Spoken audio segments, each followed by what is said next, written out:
बुजुर्गों का मन। माँ जी, बहुत तेज बारिश हो रही है, आप खिड़की बंद कर दीजिए। बारिश की बूंदें आपको बीमार कर सकती है। प्रिशा अपनी सास मिथिलेश जी से बोली, नहीं बहू, बूंदें यहाँ नहीं आ रही। तुम्हारे बाबूजी को बहुत पसंद थी बारिश। घंटों बैठे रहते थे खिड़की पर हम दोनों। साथ में चलता था पकोड़े और चाय का दौर। सच क्या दिन थे वो भी। अब तो ना उनका साथ रहा, ना पकोड़े झेलने वाला जिस्म। मिथिलेश जी ठंडी आंख भरकर बोली। प्रिशा ने पकोड़े की बात होने पर मिथिलेश जी की आंखों में जो चमक देखी, उससे प्रिशा की आंखें भर आई। सच में बुढ़ापा ऐसा होता है, जब जीभ बच्चों की तरह मचलती है पर शरीर कुछ भी ऐसा वैसा खाने की इजाजत नहीं देता है। माँ जी को शुगर और ब्लड प्रेशर की बीमारी के कारण डॉक्टर ने तला हुआ और मसालेदार खाना मना किया है। मिथिलेश जी अभी 2 महीने पहले ही पति के मरने के बाद गांव का घर छोड़ बेटे बहू के पास आई हैं। यहाँ बहू प्रिशा, बेटा तरुण, पोता पोती सब है। बेटे बहू ने बाबूजी के ना रहने पर उन्हें अकेले नहीं रहने दिया, तो मजबूरी में उन्हें शहर आना पड़ा था। हालांकि उनके मन में शंका थी, बहू कैसा व्यवहार करेगी, पर बहू प्रिशा बहुत ध्यान रखती है सास का। पोते पोती भी आगे पीछे घूमते रहते, तो मिथिलेश जी का मन लगा रहता है। पर इस उम्र में जीवन साथी की कमी कोई पूरी नहीं कर सकता, क्योंकि इस उम्र में रिश्ता शरीर से नहीं, दिल से बंधा होता है। तरुण, माँ जी बहुत उदास हो जाती हैं। कभी कभी मुझे समझ नहीं आता उन्हें कैसे खुश रखूं। प्रिशा अपने पति से बोली। प्रिशा, अभी बाबूजी को गए ज़्यादा वक्त नहीं हुआ है, उन्हें संभलने का मौका दो। धीरे धीरे वो यहाँ के माहौल में रम जाएंगी। तरुण बोला। प्रिशा हर संभव कोशिश करती माँ जी को खुश रखने की। माँ जी, चलिए पार्क चलते हैं। एक दिन प्रिशा बोली। अरे नहीं बेटा, क्या करूँगी वहाँ, जाओ तुम घूम आओ। मिथिलेश जी बोली। माँ जी चलिए तो सही। मिथिलेश जी का हाथ पकड़ती हुई प्रिशा बोली। पार्क में जा मिथिलेश जी एक बेंच पर बैठ गई और बच्चों को खेलते देखने लगी। दादी, आप भी खेलो ना हमारे साथ। बैडमिंटन खेलती उनकी पोती पलक ने कहा।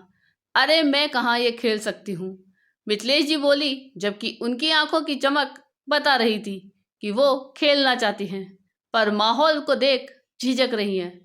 आओ ना माँ जी, हम दोनों खेलते हैं। मुझे भी नहीं आता ये खेल, इसलिए बच्चों के साथ तो खेल नहीं सकती।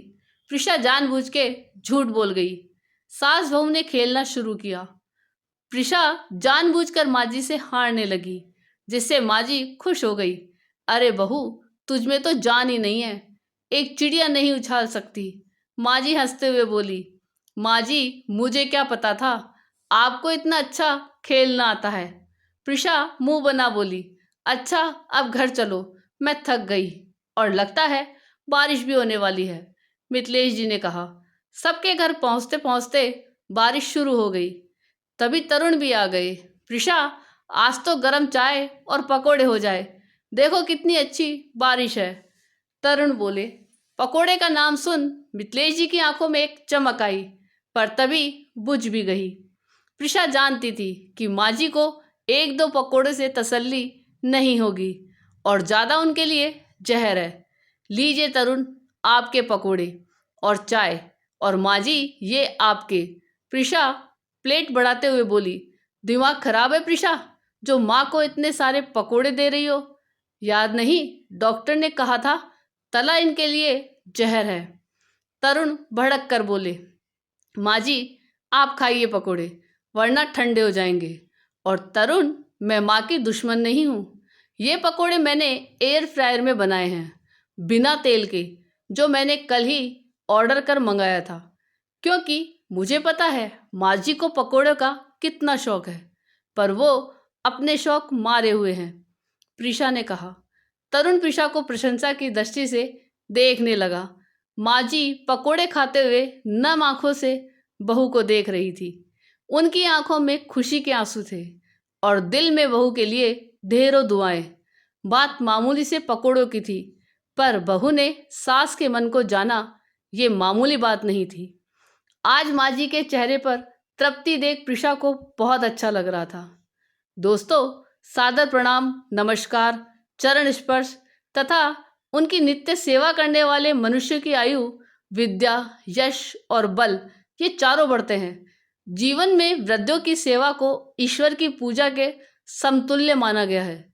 जो व्यक्ति अपना भगवान वृद्ध माता पिता को मानकर उनका सम्मान करता है, उन्हें कष्ट का सामना नहीं करना पड़ता है।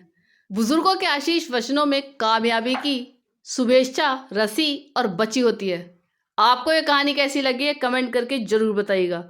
चैनल पर नए हो तो सब्सक्राइब जरूर कीजिएगा और वीडियो को लाइक और शेयर कीजिएगा। धन्यवाद।